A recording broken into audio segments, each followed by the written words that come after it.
Hello everyone. एक बार फिर से स्वागत है आपके चैनल में। और अगला हम टॉपिक देखेंगे डैम्प्ड हार्मोनिक ऑसिलेशन। ठीक है, damped harmonic oscillation. Harmonic oscillation क्या होता है? डैम्प्ड हार्मोनिक ऑसिलेशन एक पेंडुलम है और ये पेंडुलम इस तरह से ओसिलेट कर रहा है, इस तरह से ओसिलेट कर रहा है। ठीक है, एक बार ओसिलेट करते करते फिर ये धीरे धीरे यहाँ आ जाएगा, फिर यहाँ आ जाएगा, फिर फाइनली वो अपने मीन पोजीशन पर आकर रुक जाएगा। ठीक है, मीन पोजीशन पर आकर रुक जाएगा। अब मीन पोजीशन पर रुक जाएगा, इसका मतलब क्या है कि कोई ना कोई एक्सटर्नल फोर्स उसको रोक रही है ओसिलेशन करने से। तो उसका जो मोशन है वो क्या हो रहा है? डैम्प्ड हो रहा है, मतलब कि धीरे धीरे वो जो ओसिलेशन वो घट जा रहा है। और इस टाइप के ओसिलेशन को हम लोग क्या बोलते हैं? Damped harmonic oscillation. तो इसको अगर हम डेफिनेशन लिखेंगे इसका, तो इसका डेफिनेशन होगा इस तरह से कि if resisting force acts on a body, if resisting force acts on a body executing simple harmonic motion,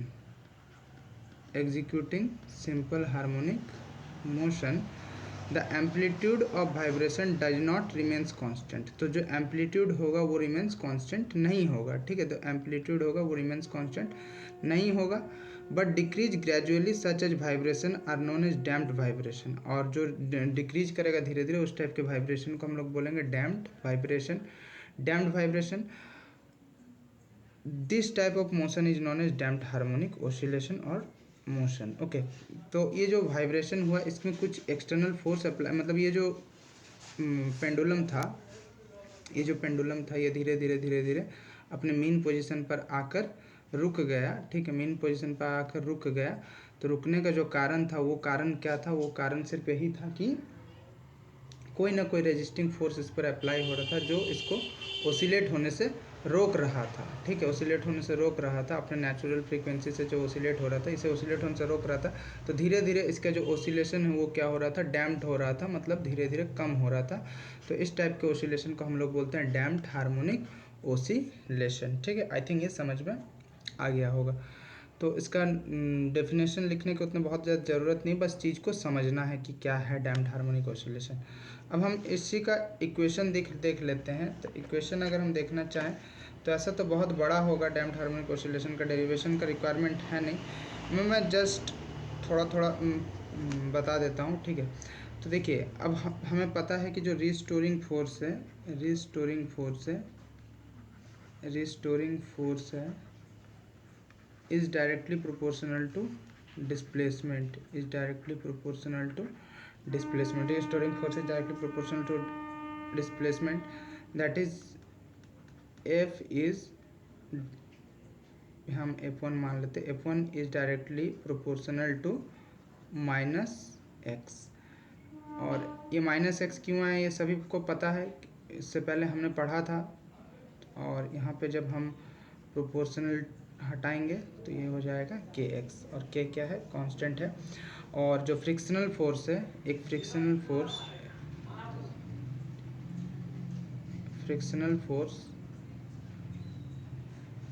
is directly proportional to velocity. Frictional force is directly proportional to velocity.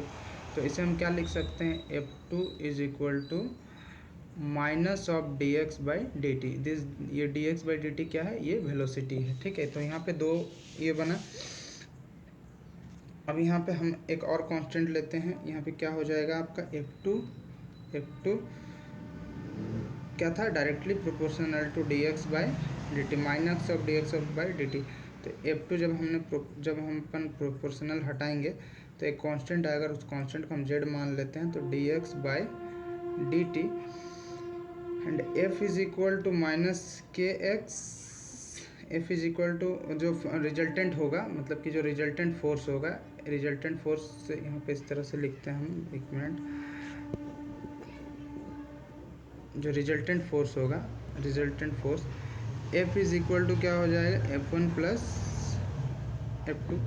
तो दोनों force को जब हम add करेंगे तो minus K X minus Z D x by D T, यही होगा। अब अपन न्यूटन का सेकेंड लॉ अप्लाई करेंगे, ठीक है, न्यूटन का सेकेंड लॉ अप्लाई करेंगे। तो न्यूटन का सेकेंड लॉ अप्लाई करने से क्या होगा, F इज़ इक्वल टू क्या होता है, एम ए सभी को पता है। एंड फर्दर अगर आप इस पर एक्सेलरेशन का वैल्यू पुट करेंगे तो m is equal to D x square, एक minute,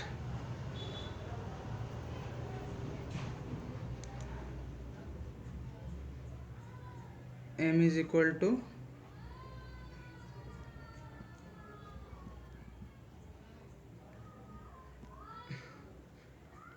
F is equal to m D X D square x by D T square, ये एक्सेलरेशन का वैल्यू है। तो m इज इक्वल टू हो जाएगा m into D square x by D T square is equal to जो f का value उसको put करेंगे तो उसको हम इधर पे करते हैं, इधर सही रहेगा, m D x square by D T square is equal to minus K X minus Z D x by D T. ये क्या रहा, तो ये आपका जो एफ का वैल्यू था उसको पुट किया हमने। तो d square x by D T square is equal to minus k by m, minus k by m x minus z by M D x by D t. इस m को हमने इधर ला के डिवाइड कर दिया, ठीक है। नाउ इसी को क्या लिख सकते हैं, D square x by D T square plus Z by M D x by D T plus K by M into X is equal to zero. अब लेट हम यहाँ पे क्या करते हैं, जेड बाई एम को 2r मान लेते हैं और एंड के बाई एम को ओमेगा स्क्वायर मान लेते हैं। देन जो ये ऊपर वाला इक्वेशन है, ये वाला इक्वेशन मान लीजिए इक्वेशन ए नाम दे दिया हमने। तो इक्वेशन ए बिकम्स क्या हो जाएगा, equation A becomes d x square by D T square plus 2r d x by D t omega square x is equal to zero and this is the equation of this is the equation of damped harmonic oscillation. I think ये वाला समझ में आ गया होगा topic, ठीक है। Damped harmonic oscillation का जो मेन है आपको ये वाला रिजल्ट याद रखना, ठीक है, मेन है आपका ये वाला रिजल्ट याद रखना। बहुत ही जल्दी मैं एमसीक्यू क्वेश्चन प्रिपेयर कर रहा हूँ, तो एमसीक्यू का भी क्लासेस आएगा बहुत जल्दी। उसके लिए थोड़ा सा मुझे समय नहीं मिल रहा है, इसलिए क्लास नहीं ले पा रहा हूँ, क्योंकि मुझे एमसीक्यू प्रिपेयर करने में थोड़ा सा समय लग रहा है। बहुत जल्द एमसीक्यू वाला वीडियो भी आएगा, जितने भी लोग डिमांड कर रहे हैं वो बहुत जल्द आ जाएगा। अब हम अगला क्वेश्चन पे आते हैं। अगला क्वेश्चन है स्फेरिकल वेव। जो अगला क्वेश्चन सॉरी अगला टॉपिक पे आते हैं वो है स्फेरिकल वेव, स्फेरिकल वेव, ठीक है। अब इसका एक बेस्ट एग्जांपल ये है कि बचपन में तालाब में आप पत्थर मारते थे, तो ये मान लीजिए कि ये पानी है, तो पानी में इस तरह का वेव्स बनता था। पहले धीरे धीरे ये क्या होता था, बड़ा होता था, धीरे धीरे ये क्या होता था, बड़ा होते जाता था, ठीक है।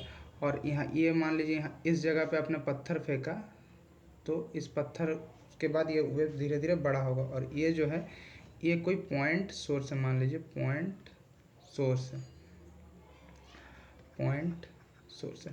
तो स्फेरिकल वेव फॉर्म कैसे होता है, तो द वेव्स, यहाँ पे मैं लिख दे रहा हूँ, द वेव्स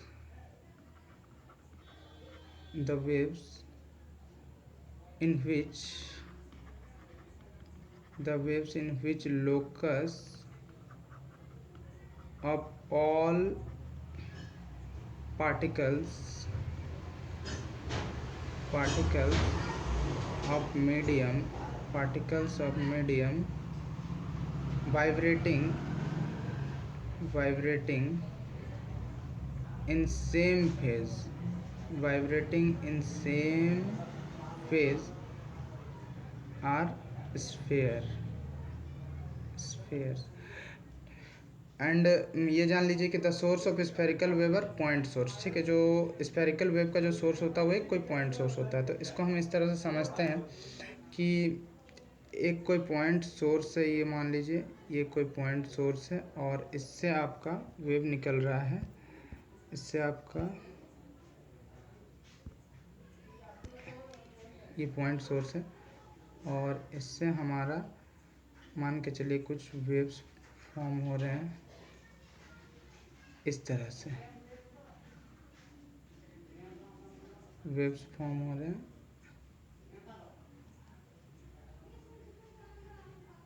इस तरह से।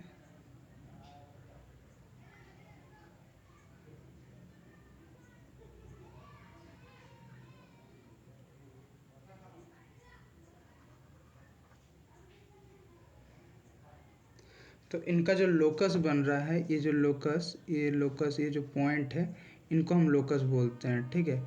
ये जो पॉइंट है इनको हम लोकस कहते हैं। तो ये जो लोकस फॉर्म हो रहा है ये किस टाइप का बन रहा है, ये स्फेरिकल शेप का बन रहा है, स्फेयर शेप का बन रहा है और इसी को हम लोग क्या बोलते हैं, स्फेरिकल वेव्स। और इसका बेस्ट एग्जांपल अपन तालाब में जब पत्थर मारते हैं तो वो किस तरह से, जब पानी धीरे धीरे धीरे धीरे धीरे धीरे किस तरह से, इस तरह से फैलता जाता है, ठीक है। मतलब पानी में धीरे धीरे वेव्स फैलता जाता है, ठीक है। ये स्फेरिकल वेव का एक बेस्ट एग्जांपल है। आई थिंक ये समझ में आ गया हो। कोई पॉइंट सोर्स है, इस पे जो ये डॉट्स है ये लोकस है। लोकस क्या है आप बताइएगा। तो बहुत बच्चे को ये भी नहीं पता लोकस क्या होता है, ठीक है। चलिए अब हम अगला टॉपिक पे आते हैं। अगला टॉपिक है हमारा प्लेन वेव, ठीक है। अगला टॉपिक है हमारा प्लेन वेव। प्लेन वेव, तो प्लेन वेव क्या है, a small part of spherical wave front originating from the distance source। ये कहाँ से ओरिजिनेट होता है, एक डिस्टेंस सोर्स से ओरिजिनेट होता है, ठीक है। डिस्टेंस सोर्स से ओरिजिनेट होता है, originate from distance source, originate from distance source. तो ये कैसा फॉर्मेशन होता है अब हम वो देखते हैं। मान के चलिए कि ये कोई एक डिस्टेंस सोर्स है जहाँ से एक वेव्स इस तरह से आते हैं, ठीक है।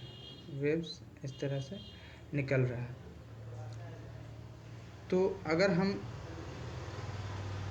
कोई दो इस तरह से इसको कंसीडर करते हैं तो ये फाइनली बनेगा कैसे, इस तरह से। तो ये क्या बना, एक प्लेन बना और यहाँ से जो भी वेव ट्रैवल कर रहा है इस तरह से, इनको हम बोलते हैं प्लेन वेव, ठीक है। This type of waves is known as plane waves. तो ये बहुत बड़ा टॉपिक था नहीं, ठीक है। अब इसका डेफिनेशन अगर लिखना चाहे तो लिखिए, मैं बोल दे रहा हूँ। A small part of spherical wave front originating from a distant source of light will appear plane wavefront and corresponding wave are called plane waves। Okay, अब हम इसके अगला एक होमवर्क ये रहा कि आप कमेंट करेंगे ट्रांसवर्स वेव और लॉन्गिट्यूडिनल वेव क्या है, ठीक है। ट्रांसवर्स वेव और लॉन्गिट्यूडिनल वेव क्या है, ये होमवर्क रहा, इससे आपका रिवाइज होगा। अब इसके आगे हम अगला टॉपिक देखते हैं जो हमें पढ़ना है, वो है सुपरपोजिशन ऑफ वेव, ठीक है। Superposition of wave, superposition of wave. Superposition of wave क्या है, इस चीज़ को अपन देखते हैं कि सुपरपोजिशन ऑफ वेव क्या है। तो according to this principle the resultant displacement of particle at any instant is sum of individual displacement of each wave which are overlapping each other. एक एग्जांपल अपन दे रहे हैं कि मान के चलिए ये कोई एक बॉडी है, ठीक है, और यहाँ पे एक कोई F1 फोर्स लगा रहा कोई बंदा जो कि 4 न्यूटन का है, ठीक है, और एक कोई और दूसरा बंदा आया और इस पर F2 फोर्स अप्लाई कर रहा है जो कि 8 न्यूटन का है। तो ये इस टोटल बॉडी पर जो नेट रिजल्टेंट फोर्स होगा वो इन दोनों फोर्स का सम होगा। दैट मीन्स इस पर टोटल कितना फोर्स लगेगा, 4 न्यूटन का और 8 न्यूटन का। तो ये मान लीजिए जब 4 न्यूटन अप्लाई हो रहा था तब मान लीजिए जितना डिस्प्लेस हो रहा था, और फिर कुछ समथिंग डिस्प्लेसमेंट हो रहा था। अब जब वो 8 न्यूटन और 4 न्यूटन दोनों मिलके जब फोर्स लगाएंगे तो ये पहले से ज़्यादा डिस्प्लेस होगा। ये पहले से ज़्यादा डिस्प्लेस होगा या नहीं होगा, होगा ना। तो उसी तरह से जो सुपरपोजिशन वेव है, principle of superposition of wave क्या है, इस पर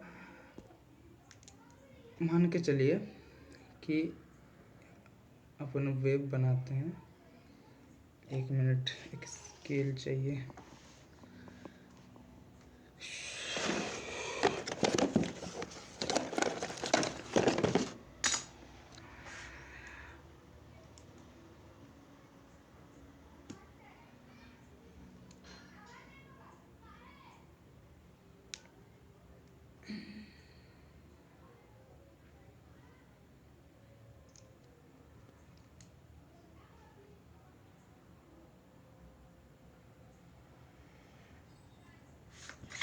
ठीक है, अब मान लीजिए ये कोई एक वेव है जो इस तरह से ट्रैवल कर रहा है, ठीक है, और कोई एक दूसरा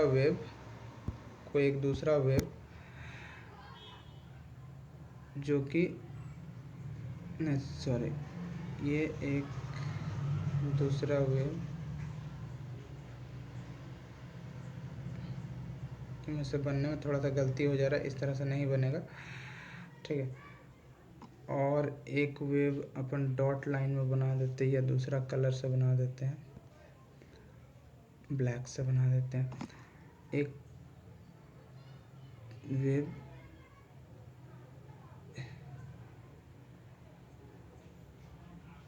इस तरह से ट्रैवल कर रहे हैं। तो मान के चलिए कि जो ये वाला वेव है, ब्लैक वाला का जो एम्पलीट्यूड है वो y1 है, इसका y2 है, और मान के चलिए ये जो लाल वाला है ये y। तो जो रिजल्टेंट वेवलेंथ होगा, रिजल्टेंट एम्पलीट्यूड होगा, वो क्या होगा, जो रिजल्टेंट डिस्प्लेसमेंट होगा वो होगा y is equal to y1 plus y2। जब ये सेम फेज में होगा तब इस तरह से होगा। यदि ये सेम फेज में ना हो तब, जब ये सेम फेज में ना हो तब क्या होगा, तो सेम फेज में ना होने पर क्या हो जाएगा, 1 मिनट देख लेते हैं। एक इस तरह से अपन लाइन खींच लेते हैं पहले, ठीक है। अब मान लीजिए कि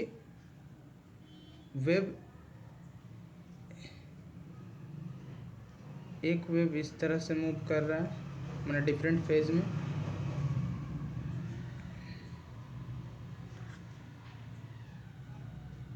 और एक वेव इस तरह से मूव कर रहा है।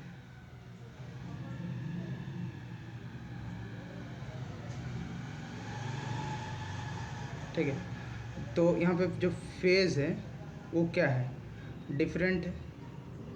एक यहाँ पे फेज क्या है, डिफरेंट है। तो इस पर जो रिजल्टेंट होगा वो होगा y is equal to y1 plus minus of y2। That means net resultant displacement is equal to y is equal to y1 plus sorry not plus here, minus y1 minus y2। ये होगा आपका resultant displacement.